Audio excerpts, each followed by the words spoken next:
Welcome to my HQ. The fox is often there. But long before you see it, it has already perceived you.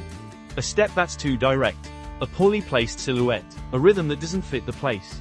And without a sound, without even showing itself, the fox has already disappeared. In this video, we're going to see how to find a fox by understanding its behavior, its habits, and the way it perceives our presence, so that we can observe it and photograph it without ever frightening it. Let's begin. Hi, I'm your wildlife guide. The fox is one of the animals most present around us, and yet one of the most misunderstood. We sometimes see it very close. We cross paths with it at the bend of a trail. Then, for weeks, it feels as if it has disappeared. Many people believe that encountering a fox is a matter of luck. In reality, it rarely is. What changes everything is not luck, nor discretion, nor speed. It's understanding how the fox lives, how it uses its territory, how it perceives the world, and how it reacts to our presence. In this video, we're not going to learn how to approach a fox. We're going to learn how to read it, to understand why it is there, why it sometimes shows itself, and why it becomes invisible without ever leaving the area. And only after that will we look at how to observe it, and sometimes photograph it, without ever putting pressure on it. The goal is not the photo at all costs. The goal is to respect the rhythm and the limits of an animal that is extremely intelligent and incredibly adaptable. The fox is often portrayed as a wild, discreet animal, living far from humans. In reality, it is one of the most adaptable mammals in Europe. The fox does not depend on a specific habitat. It depends on what the environment can offer.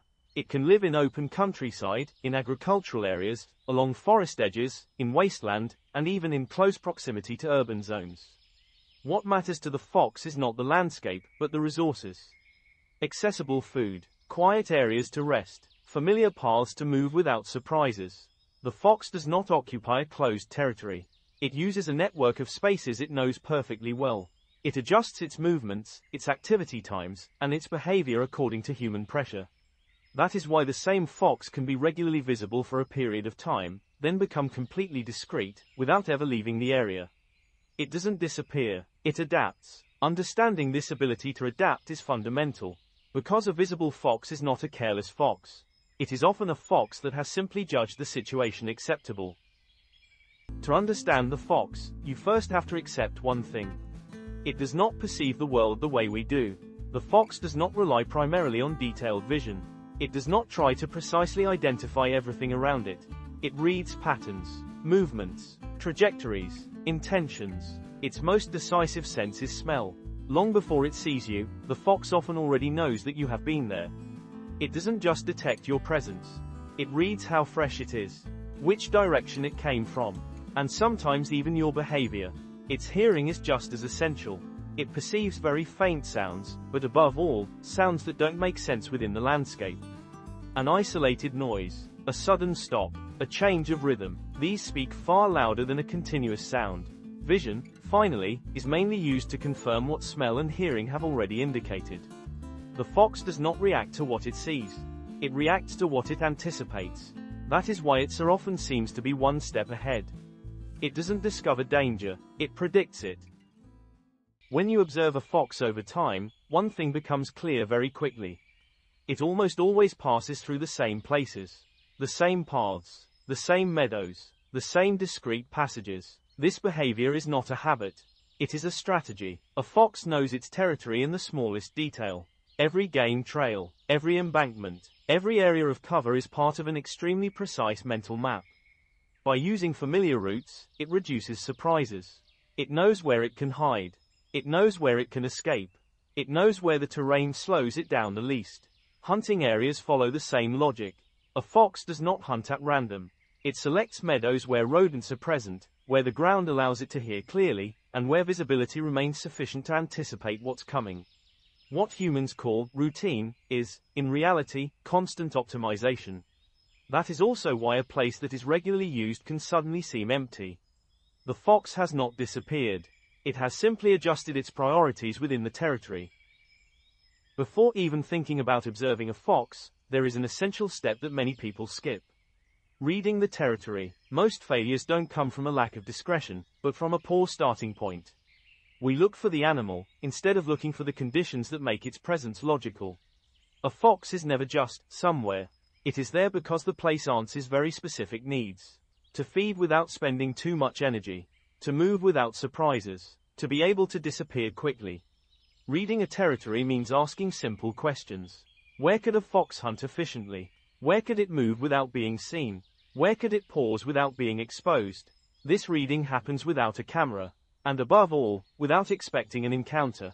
You observe transitions, edges, embankments, quiet zones between two environments. You don't look for immediate presence. You look for coherence. A good territory can remain silent for a long time. But when it works, it always works for a reason. Understanding that reason is the very first step before any attempt at observation. Reading a territory is one thing. Knowing whether it is actually being used is another. A fox is often present without ever showing itself. That is why, before expecting any encounter, it is essential to look for signs of presence, not the animal itself. The fox leaves clues, but they are discreet and often misinterpreted. The most reliable ones are not spectacular tracks, but repeated signs.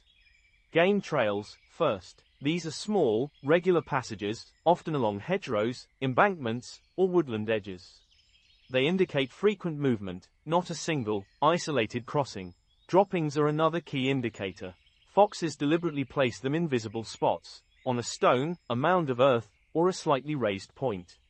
This is not random, it is marking behavior. Finally, certain hunting areas leave repeated traces. Flattened grass, marked ground, remains of prey. A single sign doesn't mean much. But several signs, in the same place, over time, confirm regular use of the area. Looking for these signs is not about getting closer. It is about understanding whether the territory is alive. In many regions, the fox is subjected to constant human pressure. Hunting, trapping, regular presence of walkers, free-running dogs, agricultural activity. Contrary to what is often believed, the fox does not truly become accustomed to danger.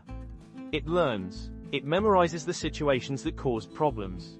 The places, the times, the associated human behaviors. What people call a wary fox is often a fox that has already understood the rules of the game. It doesn't avoid everything. It avoids what is readable as potentially dangerous. A change of rhythm, an unusual trajectory, a persistent presence. Over time, the fox refines its reading of the world. It becomes more discreet. It adjusts its activity times. It avoids certain areas without abandoning them completely. This process is fast. A single negative event can be enough to durably modify its behavior. Understanding this is essential. A fox that no longer shows itself is not necessarily rarer. It is often simply more precise in its choices. The fox is often perceived as a pest species. This image is old, but it still persists today. In reality, the fox plays an ecological role far more important than we often imagine. Its diet is highly varied. It feeds mainly on small rodents, voles, field mice, mice. By regulating these species, the fox naturally limits population explosions that can cause significant damage to crops and grasslands. It also consumes weakened animals, carrion, and sometimes insects or fruit. This opportunistic role makes it a discreet cleaner of the environment. A territory where foxes disappear often sees an increase in rodent populations. This leads to imbalances, disease, and increased pressure on ecosystems. The fox is not an excessive predator. It is an adaptable regulator. Understanding this role deeply changes the way we look at it. Many people say that there are fewer and fewer foxes. In reality, in many territories, they are still there. They are simply less visible. The fox adjusts its activity to the moments when human pressure is lowest. It moves mainly when paths are quiet, when fields are empty, when the environment becomes readable and predictable again. This creates a significant gap between our presence and its own. We tend to go out at the same hours. The fox adapts. It also avoids direct interactions. It can cross an area just a few dozen meters away without ever showing itself, using the terrain, the vegetation, and shadowed zones. When a fox does appear, it is almost never by chance. It is usually because the context is calm, the risk is low, and the route is controlled. When these conditions disappear, the fox does not necessarily leave the territory. It simply becomes more discreet. Understanding this avoids a great deal of frustration. Not seeing a fox does not mean it is not there. It often means it has chosen another moment to exist within the landscape. When we want to observe a fox, the human reflex is simple. We go looking for it. We walk the paths. We scan the meadows. We multiply outings, hoping for an encounter. But this logic is often counterproductive. Looking for a fox implies a clear intention, targeted movement, focused attention, and that intention is precisely what the fox avoids. A fox does not let itself be found. It lets itself be crossed. It appears when your presence is not directed towards it. When you read a place without trying to force an encounter, the more actively you search, the more pressure you create. The more you move through an area, the more predictable you become, and the less welcoming that place becomes. That is why so many encounters seem unexpected. They are not, really. They happen when the human stops trying to see, and simply begins to be present in a coherent place. Understanding this changes everything. You no longer go out to see a fox. You go out to understand the territory. And sometimes, the fox reveals itself there. Many photographers dream of tight portraits of foxes. Seeing the eyes, the detail of the fur, the sense of closeness, this desire is completely understandable. It is often at the very origin of wildlife photography. But the fox is also one of the animals for which close-up portraits raise the most ethical questions. The tighter the framing, the finer the animal's tolerance has to be. A close portrait is not taken. It is granted. If your image depends on your ability to get closer, then it already relies on a form of pressure. Ethically acceptable situations for tight portraits are very limited. When the fox itself chooses to reduce the distance. When the human is removed from the interaction, for example from a hide. When the animal always has a clear and visible escape route. By contrast, seeking eye contact, forcing a pause, or trying to improve the framing is often the signal that tips the situation. The moment you think, just a little closer, is very often the moment you should stop. The most beautiful fox portraits are not the ones where you were closest. They are the ones where the animal remained free to decide. The fox is neither cunning, nor playful, nor unpredictable. It is coherent. It adjusts its movements, its activity times, and its behavior according to what the environment imposes on it.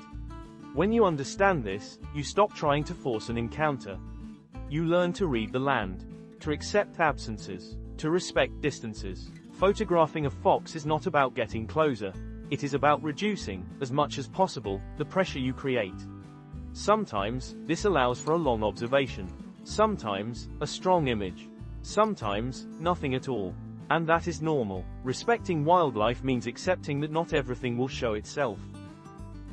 If this video helped you better understand what's really happening out in the field, then leave a like and subscribe so you don't miss what's next.